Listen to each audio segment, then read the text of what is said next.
Tenemos, ahorita justamente son las 9:15. La idea es que a las 12 estemos terminando las presentaciones, que serían presentaciones. No sé si sería presentación y 10 minutos para preguntas y respuestas, o hacemos al final un debate sobre cada uno, como para que avancemos un poco, si gustan. ¿Les parece? ¿Dejamos cuánto tiempo, Fátima? Creo que todos deben tener leído la nota logística, donde tenía las orientaciones, ¿no? Porque la propuesta durante estos 2 días es compartir experiencias, buenas y malas. Entonces, la idea es, vamos a sacar nuestra capa de vergüenza o de reserva y vamos a poner aquí, ¿no? Mi país tiene eso, así como digo, tenemos malas experiencias también. Entonces, es una actividad de compartir nuestras experiencias. Por eso la idea que cada país pueda hablar, presentar qué pasa, cuál es la situación. ¿Hay crédito disponible? ¿Es adecuado a la agricultura familiar? ¿Qué funciona? ¿Cuáles son las alternativas que los campesinos lograron porque el gobierno no funciona? Vamos a hablar ser bien sinceros para que realmente logremos al final tener líneas que se pueda trabajar para un futuro mejor.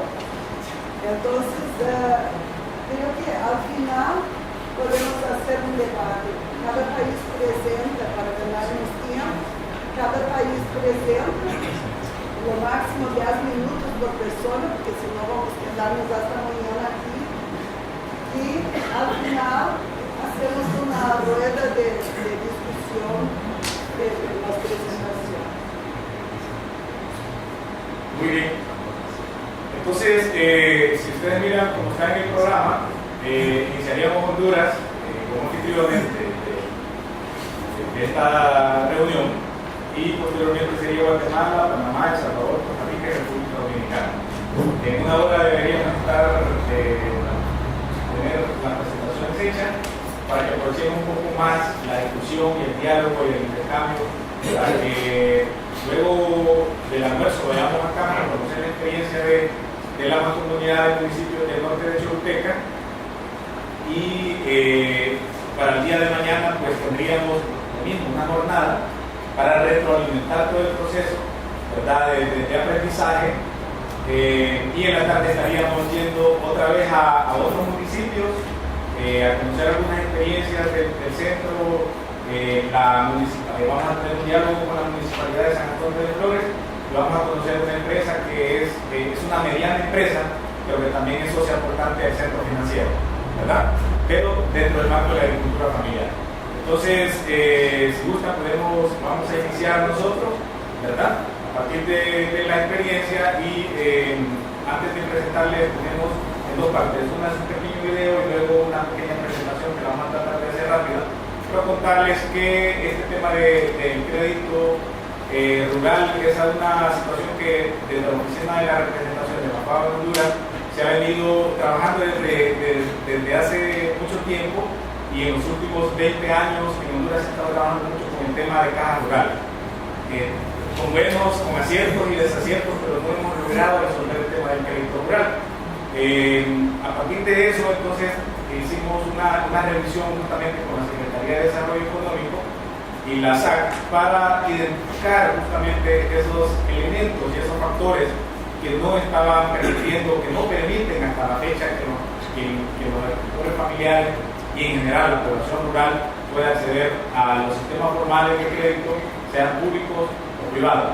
Entonces, a partir de todo este proceso, recuperamos una experiencia de un proyecto muy exitoso que se tuvo en Honduras, que se llamó Lempira Sur, en 1998, sobre el manejo de fondos revolventes, fondos rotatorios, y miramos que allí había mucho que aprender de eso que estaban desarrollando los agricultores, las asociaciones de productores de ese territorio, y a partir de eso recuperamos esas lecciones aprendidas y las llevamos a un proceso de institucionalización, de formalización, hasta evolucionar a algo que se llama Centro Financiero para el Desarrollo, que incorpora un elemento de desarrollo territorial, de gobernanza. Yo no sé si en todos los países funciona este esquema de asociación de municipios de mancomunidad, pero en el caso de Honduras es uno de los elementos que se tienen en el tema de gobernanza y de desarrollo local, y a partir de este proceso que ha sido muy exitoso de desarrollo mancomunidad,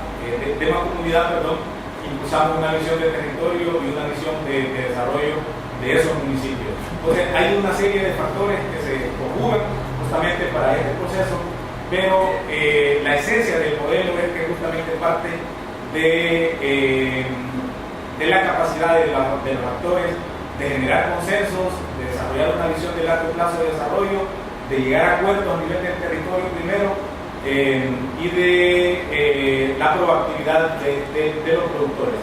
Esto cambia un poco el modelo de pro-pobre, que creemos que tenemos que llevar subvenciones si son necesarias, pero primero deberíamos impulsar la capacidad de explotar o de motivar esas capacidades que tienen los agricultores para generar sus propias, para resolver sus propios problemas, ¿verdad? Ese es justamente el pasamiento del modelo, y vamos a presentarles un video de lo que es el Centro Financiero para el Desarrollo, el esquema de los centros financieros para el desarrollo. Los centros financieros para el desarrollo son hoy en día una alternativa eficaz que contribuye a impulsar y fortalecer las empresas y organizaciones del sector social de la economía. Surge producto de la convergencia de los actores territoriales de la mancomunidad con el propósito de facilitar a las familias pobres el acceso a recursos financieros para desarrollar emprendimientos productivos. Los centros financieros de desarrollo son una organización financiera de primer grado, integrada por socios del sector público y privado. Están conformados por gobiernos locales, organizaciones no gubernamentales, cajas rurales de ahorro y crédito, asociaciones gremiales, asociaciones de productores, cámaras de comercio, academia, fundaciones, cooperativas de ahorro y crédito, entre otras.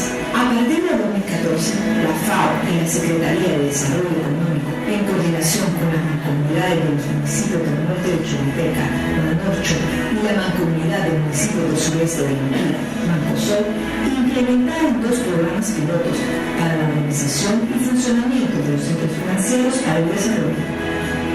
Los centros financieros tienen las siguientes ventajas: tasa de interés preferenciales, usualmente más bajas que la del mercado financiero formal, establecen montos y condicionalidades de financiamiento acorde a las necesidades de las actividades productivas y a las capacidades económicas de la familia u organizaciones asociativas, promueven la participación y el empoderamiento de las organizaciones locales que se integran a un esfuerzo de desarrollo del territorio y proveen asistencia técnica a las familias emprendedoras. En el 2016 captaron más de 6 millones de lempiras en aportaciones locales y proveyeron crédito del orden de 10.000 lempiras a más de 600 familias. Este modelo financiero, basado en la cooperación, la solidaridad y la inclusión, ha demostrado que es un mecanismo que contribuye al desarrollo de las mancomunidades. Su estructura público-privada resulta un aliado estratégico de los gobiernos locales para impulsar y catalizar el desarrollo económico en la mancomunidad.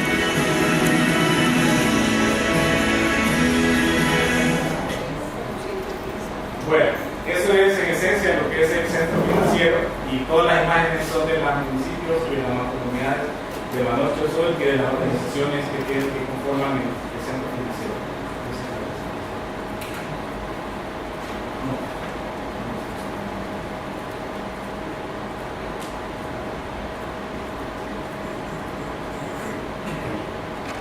Bien, entonces,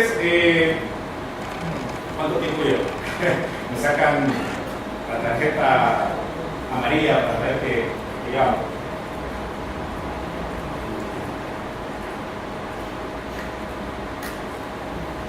Sí, muy bien. ¿Qué son los centros financieros? Antes de entrar, me gustaría hacer una pequeña mirada justamente a los datos sobre el tema rural, que es necesario, creo que para las toma de decisiones debemos basarnos justamente tenemos que basarnos justamente en los datos para poder tener claridad de cuál es la situación y poder proponer soluciones a eso. Una es que vamos a hacer una pequeña mirada por los datos y por los aspectos microeconómicos del país para darnos cuenta de la situación real de la zona rural y por qué es necesario justamente buscar alternativas para solucionar estos problemas que con los modelos que hasta ahora hemos venido teniendo no han tenido resultados. Una es que a nivel de hogares, a nivel de pobreza, la zona rural es mayoritariamente pobre. 67% de los hogares son pobres en comparación al 64% de los hogares rurales. Pero el problema radica justamente aquí, que en las zonas rurales, en Honduras el 56.1% de los hogares están en pobreza extrema, ¿verdad? Entonces la brecha es bastante profunda en comparación a las zonas urbanas, en donde hay un 50% de pobreza relativa a un 50% de pobreza extrema. Bien, el ingreso per cápita también desde el punto de vista urbano y rural podemos ver que en el caso de la zona rural, urbana, los ingresos per cápita andan por alrededor de los $155 por mes, en tanto que en la zona rural es de apenas $79.94 por mes. La brecha es bastante elevada si lo vemos desde el punto de vista del ingreso. Siguiente. Ahora por quintil de ingresos, cómo justamente se distribuye estas capas de pobreza a nivel de la población.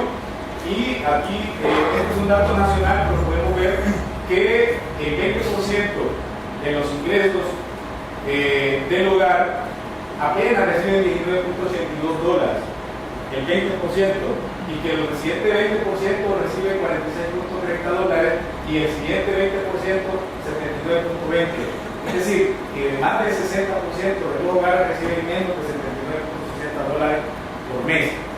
Siguiente. Ingreso del jefe de hogar, como para tener una visión de cómo están distribuidos los ingresos, pero básicamente este cuadro lo puse por algo. Hay un elemento importante si miramos el ingreso del jefe de hogar por actividad económica y miramos que la rama primaria que se vincula básicamente al tema de la producción agrícola hay 516.000 hogares en Honduras que apenas reciben, el jefe de hogar tiene un ingreso mensual de $68.46 en promedio. Obviamente hay algunos que tienen más, otros menos, pero el promedio son $68.46. Esto realmente es para encender las alarmas y para buscar justamente un modelo de inclusión que permita justamente esa movilidad de las familias rurales en función de mejorar sus ingresos. La siguiente. Y luego hay un dato que tiene que ver un poco con el tema del acceso al crédito. Estos son datos de la página de la Secretaría de Agricultura y Ganadería y miramos que la banca privada colocó aproximadamente en el tema, estos datos son del área agropecuaria, pero que en agricultura colocó 1.559.8 millones de lempiras, ¿verdad? Pero habría que ver justamente quiénes son los que accedieron a eso, dado que la mayoría de los pobres y de los pobres rurales no acceden al sistema formal de crédito. Usualmente esto puede estar justamente distribuido en aquellos hogares, en aquellas unidades productivas que tienen garantía, que pueden responder ante el banco y que son elegibles justamente para el crédito. Y así sucesivamente podemos ver que en el tema de agricultura es donde la banca privada ha colocado más recursos. Desgraciadamente no hay datos de cuántos créditos. En la siguiente gráfica podemos ver, este es otro dato de la página de la Secretaría de Agricultura y Ganadería, y esto tiene que ver con la banca nacional, que es justamente el Banco Nacional de Desarrollo Agropecuario, que se acaba de hacer una fusión con Banprovi, pero los datos los puedo cuestionar porque los miro muy pequeños realmente. Apenas 1.084.353 en 2016, pero allá dice en miles de lempiras y ese es el dato que ellos tienen. Sin embargo, me llama la atención mucho cómo están distribuidos el número de créditos que se tienen colocados por parte de la ANADESA, que es de apenas 4.502 créditos al sistema productivo nacional. Y si tenemos más de 500 y fracción, más de 500.000 agricultores familiares, realmente no estamos cubriendo apenas un 1% de esa demanda. Ustedes pueden ver las brechas de acceso, de equidad que tenemos a nivel del territorio y que es uno de los elementos justamente que tenemos, esa distorsión que existe en el sistema. Tenemos que buscar mecanismos alternativos para poderlo solucionar. En el 2016 dice que se colocaron 4.502, en el 2015 5.587 y en el 2014 9.622. Realmente es muy poco para ser banca nacional, es muy poco en comparación a la cantidad de familias rurales que tenemos, que son más de 500.000, y esto es un dato nacional.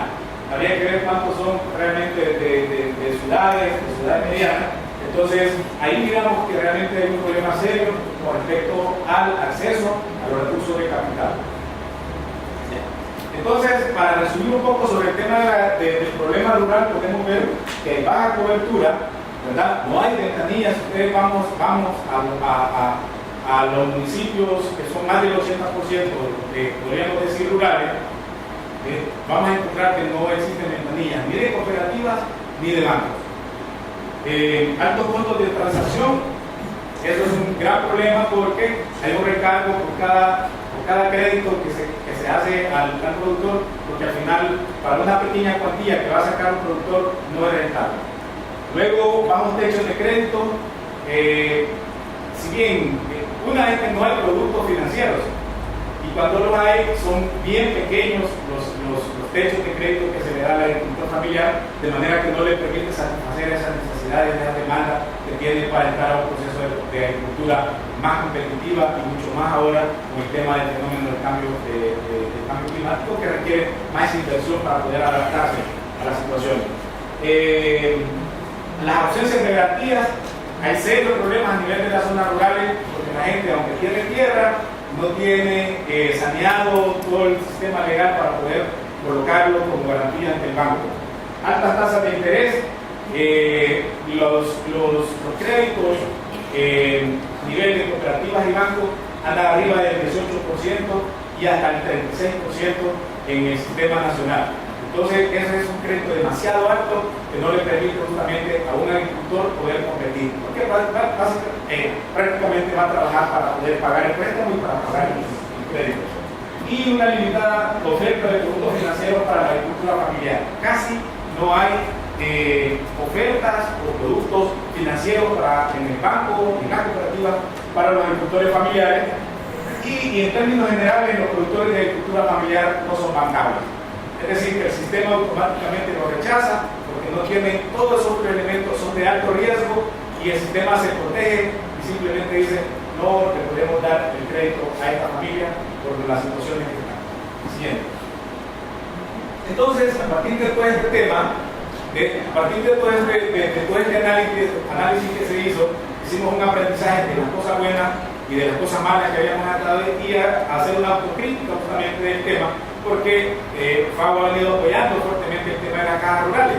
Y si es un sistema muy bueno, nos dimos cuenta que, bueno, en el sentido de que da pequeños créditos para emergencias, para seguridad alimentaria, pero ¿qué pasa cuando un agricultor quiere dar ese salto de autoconsumo a una agricultura un poco más de competencia? Simplemente la caja rural, como es una organización pequeña, con pequeños recursos, dice: no te puedo dar eso porque es lo que tengo yo en la caja.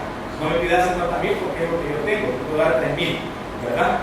Y luego un análisis también de todo el sistema legal, que encontramos que las cajas de oro y crédito no crecen justamente porque tiene un sistema legal demasiado débil que no le permite, y lo que se cataloga como crédito informal, ¿verdad? Entonces, ¿qué es un centro financiero? Ustedes ya lo vieron allá. pero es una organización de primer grado con autonomía propia, integrada por socios y socias del sector público y privado, con el propósito de brindar servicios financieros a la empresa. Hay un elemento importante de los centros financieros y es que se basa justamente en los esquemas de alianza público-privada. Público, porque participan los gobiernos locales, y privado, porque participan sociedad civil, asociaciones de productores, redes de mujeres y todo ese entramado de organizaciones comunitarias que están juntas de agua, organizaciones como ADEPE, que es una ONG, una OPDS, ¿verdad? OPD, de tipo local, que ha creído en el modelo y que se ha incorporado. Entonces, ese es uno de los elementos importantes del modelo. Sí. Este es un mapa conceptual de lo que es el centro financiero, y podríamos decir que el círculo grande es el territorio, ¿verdad? En donde está la mancomunidad, que es una organización, es una asociación de municipios, están los gobiernos locales y también están las organizaciones de productores. Las organizaciones de productores que están dentro de ese territorio, se generan consensos y se genera una bolsa común de recursos que se reglamenta, que se legaliza, que se institucionaliza para poder crédito. Y por fuera también tenemos otros actores que participan fuertemente en el proceso y son aquí es gobiernos locales, acá son ONGs y acá organismos de cooperación que están haciendo actividades dentro del territorio. Ventajas del modelo, lo voy a leer así un poquito rápido para que ustedes tengan idea, y una es que es un modelo solidario, se basa en un principio de solidaridad, establece tasas de interés preferencial, establece montos y condicionalidades de financiamiento acorde a las necesidades del productor, ¿verdad? En el ámbito de la gobernanza y del desarrollo territorial, promueve la planificación del desarrollo económico local, motivando a los gobiernos a establecer políticas y estrategias claras de desarrollo económico. Esto es muy importante porque no todos los gobiernos entienden lo que es desarrollo económico local, no todos los gobiernos locales.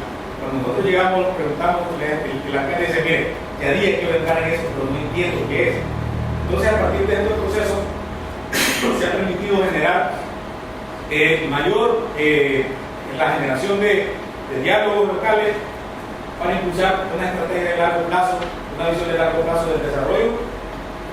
Hay un elemento importante, es que el centro financiero no es el fin, sino es el medio para alcanzar el desarrollo. ¿Por qué? El crédito por sí solo no resuelve nada, si no hay otros elementos alrededor que promuevan justamente el desarrollo, como el encadenamiento productivo, el fortalecimiento organizacional, el fortalecimiento de los gobiernos locales también, que algunos tienen falencias y debilidades, y el desarrollo de una visión de largo plazo. Y luego promueve la participación y el empoderamiento de las organizaciones locales, y hay otro elemento importante, y es que se promueve el ahorro local.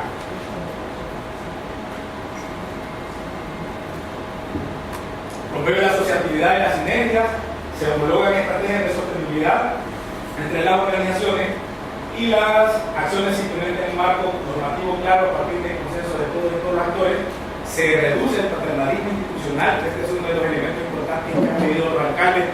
Ya no queremos proyectos que vengan a regalar, porque al final lo que nos dejan son problemas a nosotros. Se va el proyecto, la gente queda dependiendo de la regalía y nos toca a nosotros resolver. Queremos cosas más sostenibles que vayan más allá del proyecto. Y los recursos aportados tienen un rendimiento financiero para las organizaciones que aportan los recursos y se mantienen derechos aportados. Así, para terminar, entonces, ¿cuáles son los elementos importantes del centro financiero? Son autogestionables, tienen capacidad técnica y operativa, ¿verdad? Tienen un gerente, tienen técnicos, tienen manuales de procedimientos y reglamentos establecidos, tienen toda una estructura institucional. Tiene una marca colectiva, tiene capacidad para la movilización de recursos de actores externos e internos, promueve la articulación de los actores proveedores de asistencia técnica, como en el caso de INFOP, que es un acompañante al crédito, la asesoría técnica y la capacitación y la formación de capacidades de los agricultores y agricultoras que reciben el beneficio del crédito. Esto es básicamente, no sé si estoy en tiempo, ¿sí?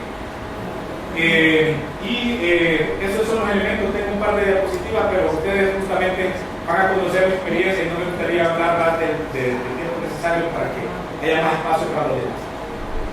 Gracias.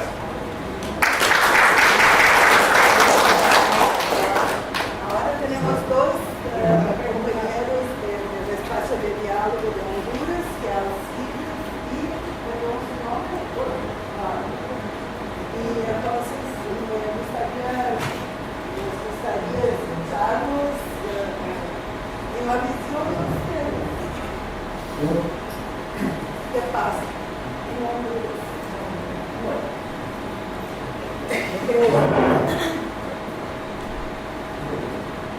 De reforma agraria, donde presentamos experiencia en estos avatares. De alguna manera hemos pasado diferentes procesos de financiamiento para los productores. Desde el financiamiento del Estado a través de los grandes proyectos, o con organismos internacionales, en el caso del PIB, el caso de Banco Centroamericano para proyectos como masivos de Palma, un área industrial de la Lana y Palma, que tiene financiado con fondos internacionales. Y también la Banadesa, antes llamada Japón, que en un principio fue un recurso del Estado, como decía él, para impulsar a las empresas campesinas y al pequeño productor, enfocado más a la producción de las masas. Sin embargo, estas instituciones en determinado momento cayeron en situación de alta morosidad y eso nos obligó a que en el caso de Banadesa, que llamamos Amazon, se reestructurara, se le cambiara su denominación y ahora la última medida política que ha tomado el gobierno actual es de unir un banco de segundo piso con el banco de primer piso de Banadesa para hacer una respuesta. Creo que todo lo que se ha marcado aquí es válido en una medida de lo que el pequeño productor campesino siempre tiene para acceder a la financiación. Ahora, unos elementos que nosotros consideramos y compartimos con los estados expositores es el alto nivel de paternalismo que se creó con el financiamiento y que en determinado momento ha sido manejado de una forma política. Miren, aquí los campesinos también son organizaciones que han tenido de alguna manera un grado de responsabilidad para satisfacer la demanda del productor asociado. Entonces se han establecido algunos convenios, algunos fideicomisos, y en determinado momento el gobierno ha accedido dando recursos a un fideicomiso y se han establecido algunos modelos de financiamiento como las cajas rurales, con algún nivel de éxito en algunas comunidades, pero con un grado alto de fracaso en otras comunidades, porque el crédito se ha visto que en Honduras, especialmente en el sector que nosotros trabajamos, como una donación. Una donación que, por otro lado, con una parte que no es del Estado y que por último tanto nosotros es del Estado, no tenemos que volver a devolver para que siga haciendo acciones en otro lado.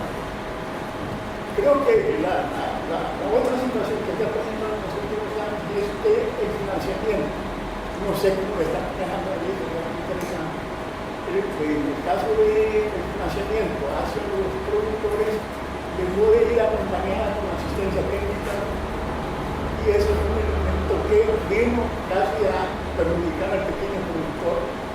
Ya el acompañamiento, un oficial de crédito, van a decir mucho menos acompañamiento de un extensionista de la Secretaría de Agricultura y Ganadería, y esto a raíz de unas medidas de la ley de modernización agrícola, donde prácticamente ya no quieren privatizar el servicio de asistencia técnica y al final es muy complicado.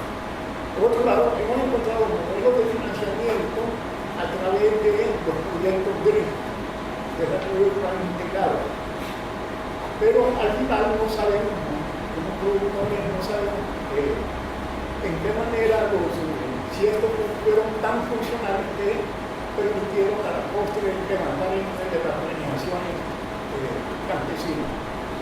Nos interesa ahora, nosotros acá tenemos un fondo de financiamiento tomado por el gobierno de Honduras a través de un préstamo del Banco Centroamericano por vía del Centro Cooperativo Sueco, pero nos encontramos con el problema de cultura, del manejo financiero de nuestra sociedad. A la hora para recibir el préstamo, muy fácil.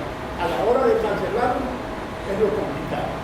Hay experiencias bonitas, hay uno que le dieron para productores, para ganado, y lo primero que nos dijo es que la vaca murió, la vaca la atropelló un camión, y no tengo para pagar, y mucha gente ya. Entonces, ahora sí nos interesa ver qué mecanismo de recuperación en el crédito será a través de ese centro de financiamiento de desarrollo, y por otro lado, quién cumple la asistencia técnica.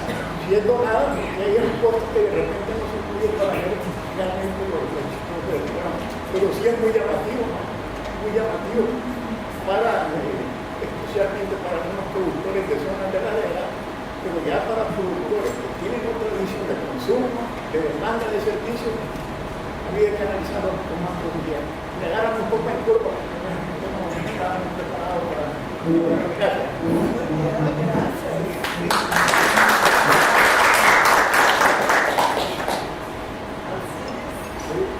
Yo como soy un poco más viejito, ¿verdad?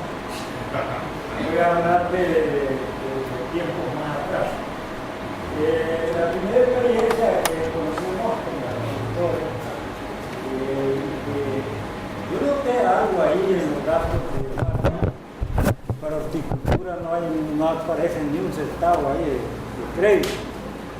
Y me preocupa porque Honduras tiene un consumo de vegetales, de verduras per cápita bajísimo. Y eso tiene unas repercusiones en la salud humana terribles, consumir muy poca hortaliza. Pues hace ya como unos 30 años tuvimos una primera experiencia que a través de más de un año de trabajo, un programa del gobierno, de la Secretaría de Agricultura, en el que yo trabajaba, logramos organizar una cooperativa de horticultores. Le contaba yo a Ana que nos costó tanto porque los agricultores no tenían confianza en que se pudiera realmente avanzar. Y solo lográbamos 19 y la ley nos exigía los problemas jurídicos. La ley nos exigía 20. Pues por ahí había un señor pobrecito que estaba muy interesado, pero no tenía nada que aportar de fianza. Entonces, por solidaridad, otro de los que querían la cooperativa puso bienes propios a nombre de ese señor para responder, para que pudiera participar. Así logramos casi salvar el fracaso del proyecto. Miren, empezaron esos 20, pero es importantísimo lo que mencionaba Marvin, hacer un correcto diagnóstico, ¿verdad? Se hizo el diagnóstico correcto y encontramos que todos los proyectos hortícolas en Honduras iban hacia aumentar la producción o aumentar el rendimiento, y todos los anteriores habían fracasado, pero ninguno le había puesto atención a la eficiencia financiera. Entonces revisamos y vimos que sí se podía hacer mucho mejorando la eficiencia financiera de las operaciones de los productores hortícolas. ¿Y cuál era la eficiencia financiera? Ellos compraban carísimo los insumos, el transporte era carísimo, tanto de insumos como de productos, y entonces le financiamos a bajas tasas de interés una bodega de insumos. Con eso empezó esa cooperativa, y empezaron 20 y a los 3 años ya eran miles, porque la eficiencia que lograron fue buenísima. Ellos empezaron a comprar los insumos en un solo paquete, ahí se bajaron más del 30% de los costos, compraban abono orgánico, la gallinaza la compraban a intermediarios a 12 lempiras, la compraban ellos directamente, les costaba de 2 a 3 lempiras. sacaron un crédito, un camión, y con ese camión ya transportaban sus insumos, ya no transportaban los productos en buses, sino que iban con su camión a la Feria del Agricultor el fin de semana y lograban vender directamente sus productos a la capital de la República, y se ahorraban más de un 40% de los costos por transporte de la producción al mercado. Entonces vean cómo eso creó una afluencia después de interesados que lograron conformar más de 3.000 productores. Eso fue un caso exitoso. El éxito fue de ellos manejaban todo. Nosotros solo le dimos el apoyo inicial, el empujón inicial, y después ellos solos, con todo el éxito que lograron, nadie los paraba. Ese fue un caso. El otro caso es el del Bajo Aguán con la palma africana. Este es un caso que está así como a medias. Son unas 2.000 familias, parte de la plataforma agraria, agrupados en el Movimiento Unificado Campesino del Aguán, el MUCA y Marca, dos organizaciones campesinas de las más fuertes del país. Ellos habían perdido sus tierras de la reforma agraria por cuestiones estas de la ley de modernización agrícola. Por corrupción, los directivos vendieron las fincas y entonces les tocó recuperar las fincas porque las asambleas no habían aprobado esas ventas. El gobierno les financió la recuperación de las fincas comprándoselas a los nuevos propietarios.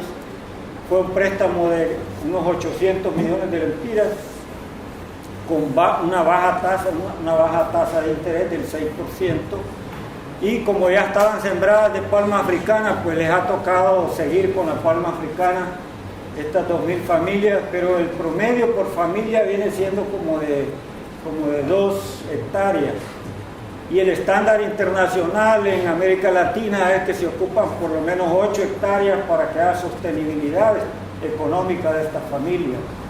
Entonces ellos, ahora que el gobierno hizo un mal diagnóstico de la rentabilidad del proyecto, se basó en precios altos y que los precios altos iban a continuar eternamente.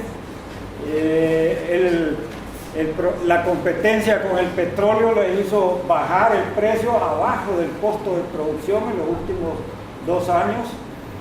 Entonces ellos ahora están endeudados, le deben el capital al banco privado que le hizo el préstamo, sirvió de intermediario, el gobierno es el aval, y el proyecto prácticamente está conduciéndolos al fracaso total por haber hecho un mal cálculo en cuanto al mercado internacional, la sostenibilidad de los precios.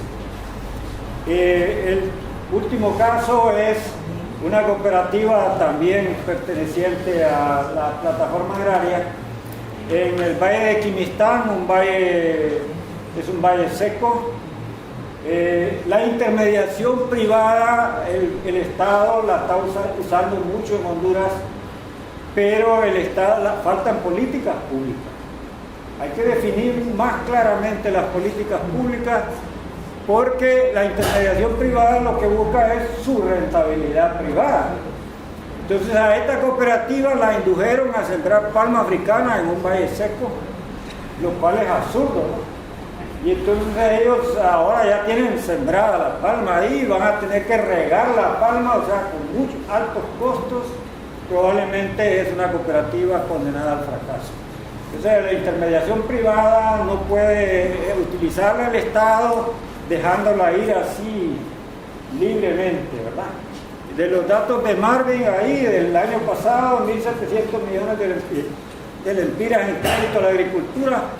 Un solo productor multimillonario, una familia multimillonaria de allá del Valle de Sula recibió 300 millones para un proyecto de producción de carne de carnero, de oveja, para la exportación. O sea que ojo, para la FAO también, ojo con lo de las políticas públicas, porque esto del financiamiento es lo único fuerte que tenemos acá en Honduras ahorita, pero hay que afinar mucho más las políticas del Estado para lograr un verdadero desarrollo, combatir la pobreza.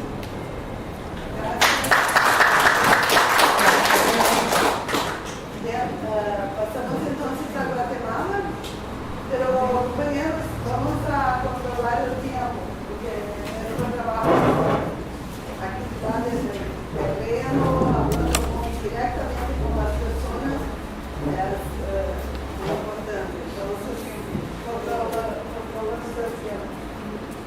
Disculpen, pero quiero permitirme hacer un anuncio.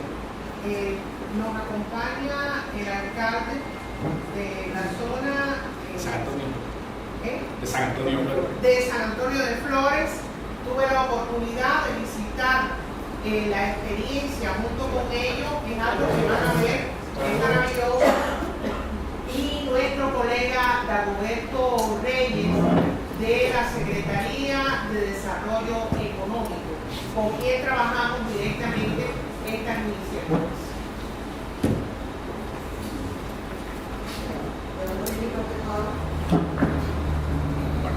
Nuevamente muy buenos días. Vamos a hacer la presentación de Guatemala, de lo que tenemos como intercambio de experiencias. Bien. A nivel Guatemala tenemos algunos fideicomisos que se están apoyando en la pequeña agricultura. Por ejemplo, tenemos el Fideicomiso para el Desarrollo Rural, Guapipier, que este es a través de una institución bancaria privada, que es el CIT Continental, que es lo que la función del gobierno en apoyo a la agricultura familiar, que en este fideicomiso se garantiza el pago hasta el 80% del financiamiento por medio del Estado de los pagos que no pudieran pagar los pequeños productores, y también se cubre hasta el 70% del costo del seguro agropecuario. Como el fideicomiso les decía, ese fideicomiso fue creado en el 2005, de la Constitución 367, tenía un plazo de 25 años. El destino eran 100 millones y 10 millones cada año del presupuesto del Estado, como les digo, para pequeños productores. Ahí estaba seguro, asistencia técnica, supervisión y evaluación. Bien. Otros programas que tenemos en apoyo a la agricultura familiar, tenemos el fortalecimiento del programa de agricultura familiar PAFEC, que les mencionaba anteriormente, en el cual tenemos ciertos programas de subvención, asistencia técnica. En el MINECO tenemos un programa productivo para la economía campesina. En el Fondo de Tierras tenemos un programa de desarrollo de comunidades agrarias, y la Secretaría de Asuntos Agrarios, que tiene directrices de gobernanza de la tenencia de la tierra. También tenemos el PIMPET, que es un programa de incentivos forestales para poseedores de tierras de vocación forestal o agroforestería. Este es un programa que se implementó el año pasado y ahí pueden entrar los pequeños productores. Probosque, que es otro programa de incentivos forestales para propietarios de tierra, comunidades, municipalidades, agentes privados y tierras nacionales. Y tenemos también MAGAMEN y NAVIMAR, que es Ministerio de Agricultura, Ministerio de Economía, el Instituto Nacional de Bosques y el Ministerio de Recursos Naturales, que está en la Estrategia Nacional de Bosques Energéticos y Estufas Ahorradoras. Esto es apoyo que se da también a la pequeña agricultura y el FONACOM. Básicamente lo que tenemos de más apoyo es el FONAGRO, que es un fideicomiso que fue creado en 1994. Es un instrumento financiero del Ministerio de Agricultura enfocado a apoyar el desarrollo productivo agropecuario. También, como oí en Honduras, muchas limitantes que tienen la pequeña agricultura, y generalmente no son sujetos que existen, no tienen personalidad jurídica, la tenencia de la tierra a veces no tienen la certeza de esa tierra, algunas están en áreas que todavía no están definidas, y al igual que en otros países, dentro del sistema bancario nacional se tiene el problema de que no son sujetos de crédito. Entonces, lo mismo sucede a veces con este fideicomiso, que no logran presentar la papelería necesaria, y también tenemos problemas. O sea, específicamente para atender a las personas de agricultura familiar que no tengan toda su certeza jurídica, nuestro país todavía tiene severos problemas. La misión: contribuir al mejoramiento de las condiciones de la calidad de vida de las familias rurales del sector agropecuario a través de recursos financieros y recursos técnicos. Su visión: apoyar al sector productivo agropecuario organizado en la realización de proyectos que permitan el desarrollo de la agricultura familiar. Objetivos: apoyar financiera y técnicamente las organizaciones legalmente constituidas, comités bilaterales y grupos sectoriales de trabajo para su desarrollo y conciliación. Movilizar con flexibilidad y en forma oportuna los recursos financieros y técnicos del plan de inversiones del MAE. Destinar los recursos financieros del FONAGRO para el financiamiento de proyectos productivos con carácter responsable y no responsable. O sea que FONAGRO tiene dos modalidades. Puede dar un 50% en responsable y el 50% en no responsable. Dar seguimiento y efectuar evaluaciones de los programas y proyectos que se financian a través de la unidad técnica de seguimiento. Este fideicomiso está conformado por un consejo directivo que lo preside el ministro de Agricultura, viceministro de Desarrollo Económico Rural, viceministro de Sanidad Agropecuaria y Regulaciones, dos representantes del sector agropecuario no gubernamental y el gerente general del FONAGRO, que funciona como secretario. Estos representantes vienen de CONADEA, que es el Consejo Nacional de Desarrollo Agropecuario. Bien.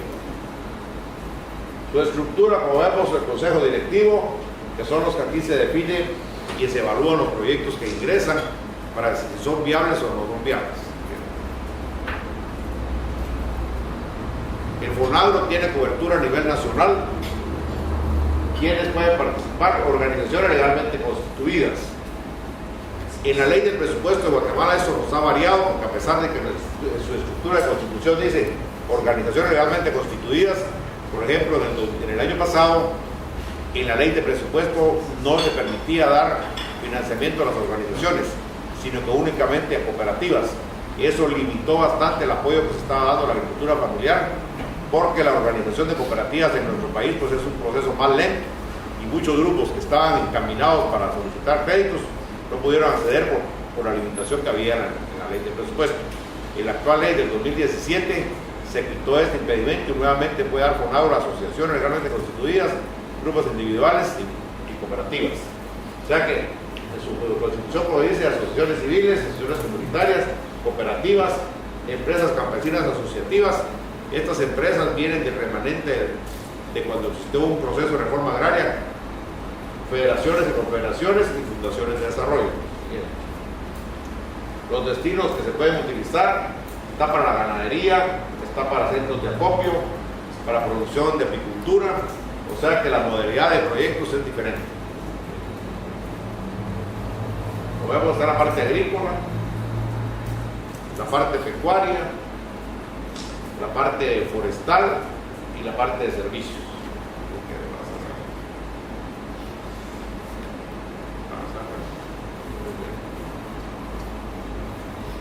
O sea que es lo que generalmente pues debería estar practicando la agricultura familiar, los cuatro componentes.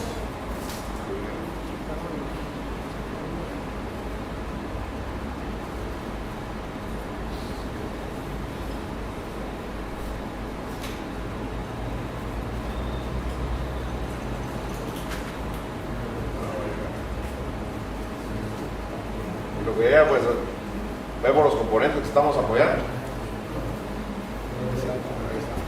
Los tipos de financiamiento que se otorgan: fondos reembolsables, o sea, créditos que se dan calidad de crédito y deben retornarse al fideicomiso.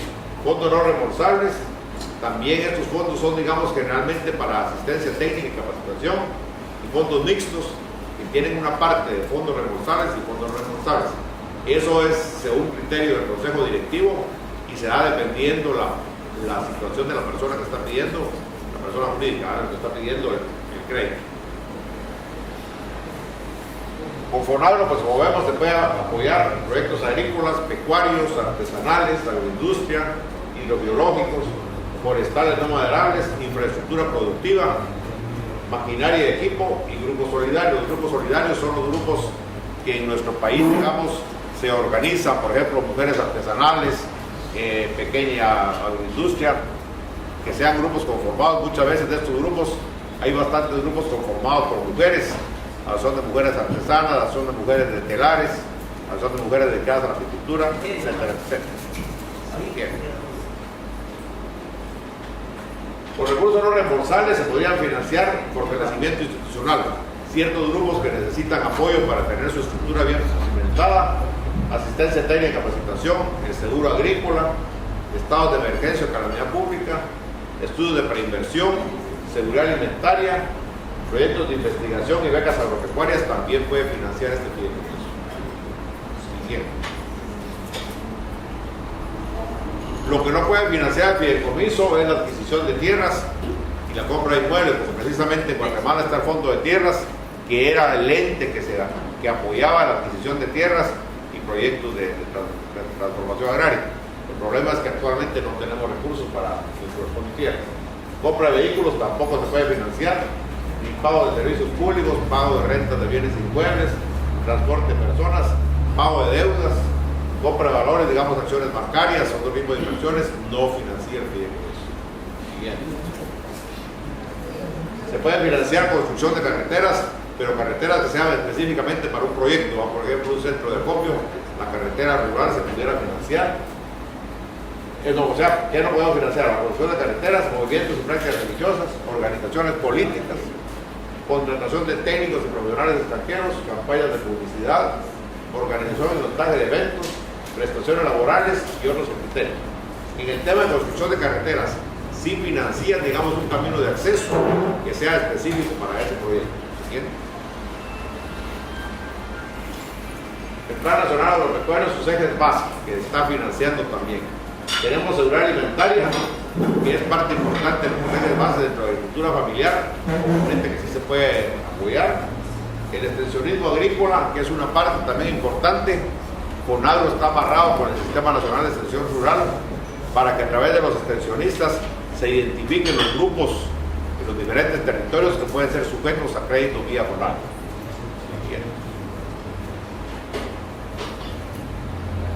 Otro tema importante que tenemos es el riego de infraestructura productiva, también es sujeto de financiamiento, los grupos organizados que a través del Sistema Nacional de Extensión Rural se identifiquen que pueden ser sujetos de crédito para que sean proyectos productivos y sostenibles. Los encadenamientos productivos, sabemos nosotros como Ministerio de Agricultura que el pequeño agricultor que no esté organizado y que no se pueda comercializar es un programa que no va a subsistir. Todo lo que se pretende con los encadenamientos productivos es que a través de las cadenas que existen en Corradea, el pequeño productor se organice y pueda participar en la venta de sus mercados. Porque si no, pues si no tiene un mercado seguro, pues lógicamente el proyecto no va a ser funcional ni rentable.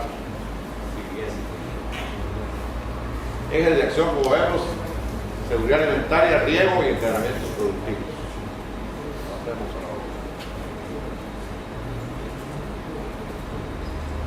Aquí está el proceso para la aprobación de los proyectos.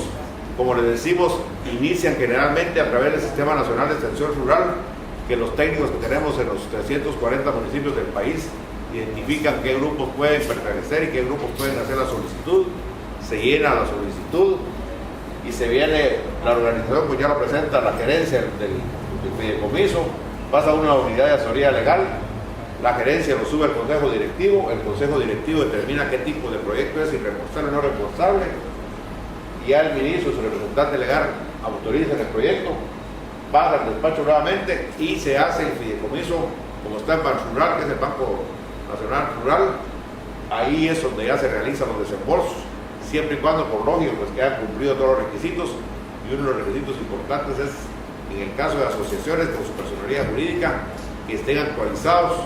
Nosotros en nuestro país muchas personas se organizaron hace tiempo y no han modificado sus directivas, digamos, y todavía aparecen algunos que ya no existen. Entonces todos esos componentes son los que a veces retrasan el problema de los créditos rurales, porque como veía en Honduras, muchas asociaciones se constituyeron, pero no se han actualizado, tienen problemas incluso con la SAT en la parte de impuestos, y todo eso pues repercute. Muchas veces pues algunos grupos que se organizan no quieren asociarse por los problemas que tienen del tema financiero y el tema de impuestos. Entonces muchos pues aparecen, están inscritos, pero legalmente no están constituidos. Yo creo que me queda un minuto. Bueno, aquí están los proyectos que estamos trabajando, ya sería la presentación de proyectos que tienen, pero como les digo, sí tenemos limitaciones, básicamente por el tema de que el pequeño agricultor pues, no es sujeto de créditos por tres problemas fundamentales: certeza de la tierra, constitución legal y muchas veces desconocimiento. Muchas gracias.